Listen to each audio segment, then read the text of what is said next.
dans le département de Bakel et de Kanel. Je pense que ce qui s'est passé aujourd'hui n'est pas en reste. Et c'est connu et sûr de tout le monde. Les images et les vidéos font le tour du monde. Donc c'est des populations dévastées, des populations en désarroi, des populations cherchées de sièges par les eaux, par les lâchers de Manantali.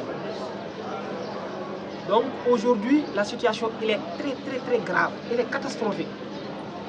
Des villages aujourd'hui entièrement pris par les eaux, des villages presque inexistants. Vous verrez tout le monde aujourd'hui se réfugier, soit sur des terrasses, ou bien sortir vers les villages environnants en attendant que ces villages-là aussi soient submergés par les eaux. Comme vous le constatez, comme l'a dit au niveau de Manantali, que ces lâchers d'eau jusqu'à vendredi, cela ne pourrait pas arrêter. Donc ce qui veut dire, si ça ne s'arrête pas, alors le fleuve continuera aujourd'hui à faire ravage auprès de chez nous. Donc c'est des populations aujourd'hui très dévastées. C'est des populations sans aucun espoir face à cette situation-là.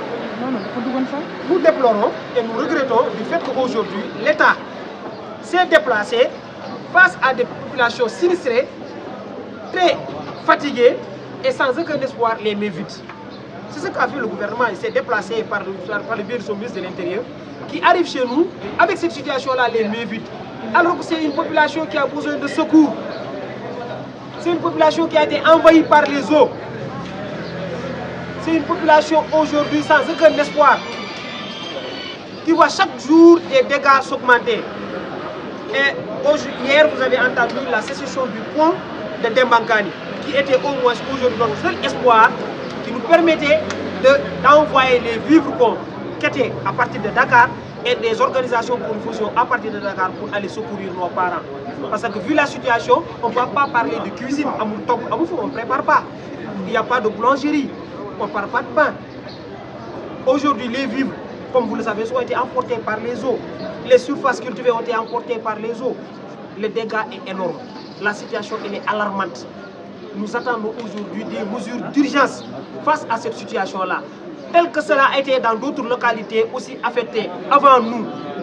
Récemment, c'était à Touba, et vous avez vu comment le gouvernement s'est organisé avec le matériel nécessaire et adéquat pour sortir la population de l'eau, comme l'a dit le ministre de l'Hydraulique et de l'Assainissement, Cheikh Tidiane. S'il faut passer des nuits, nous le ferons. Nous ne sortirons pas ici tant que Touba n'est pas sorti des eaux.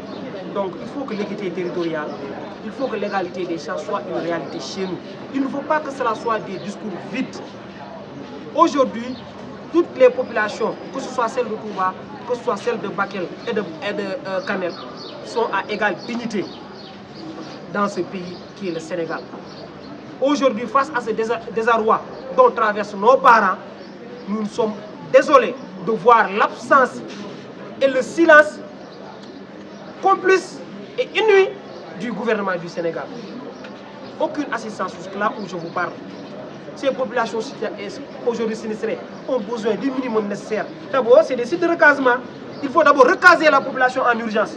Mobiliser l'armée, les sapeurs-pompiers, la Croix-Rouge, les médecins. Parce que la situation sanitaire elle est catastrophique. Il n'y a pas de centre de santé, il n'y a pas d'hôpital, il n'y a absolument rien là-bas. Les gens ils sont laissés à eux-mêmes parce que ce soit les hôpitaux, les centres de santé, les districts sanitaires sont tous aujourd'hui envahis par ces eaux-là. Aujourd'hui, vous avez entendu l'évacuation d'un de nos frères vers Bakel qui a malheureusement succombé, qui est décédé. Oui, donc aujourd'hui la situation elle est catastrophique. L'État devrait s'organiser par rapport à ces moyens-là pour apporter le minimum nécessaire, soulager les populations, les aider à dormir au moins. Il n'y a pas d'électricité, comme vous le voyez avec ce tour. Il n'y a pas d'électricité, il n'y a pas de connexion. Et ça aussi compter aujourd'hui, les dangers de ce que aujourd'hui cette eau-là amène. Récemment, avant-hier, vous avez vu un crocodile qui a été tué dans les eaux, dans une maison, au niveau de chez nous, à Djagili, notamment à Baroui. Vous verrez également aujourd'hui un hippopotame qui a été capturé. Est-ce qu'aujourd'hui, le gouvernement est en train de mesurer les dégâts?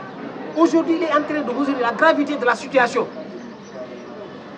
Nous souhaitons et nous appelons à ce que des actions soient menées pour que le pire n'arrive pas, afin qu'aujourd'hui cela en parte dans l'histoire. Nous n'avions pas besoin de discours. L'heure n'est pas à la parole, mais plutôt l'heure est à l'action. Agissez avant que cela ne soit trop tard. Agissez avant que ce désespoir des populations-là ne soit aujourd'hui beaucoup plus grand. Nous invitons également le président de la République qui dit se déplacer dans ces localités-là, de se déplacer dans l'action.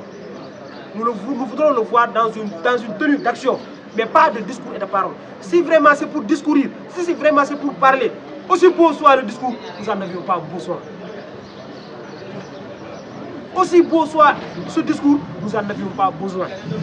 Le seul soulagement qui vaille aujourd'hui, la seule parole qui vaille et qui pourrait nous soulager aujourd'hui, c'est la parole de l'action, de soulagement de la population face à ce désarroi auquel ils sont confrontés.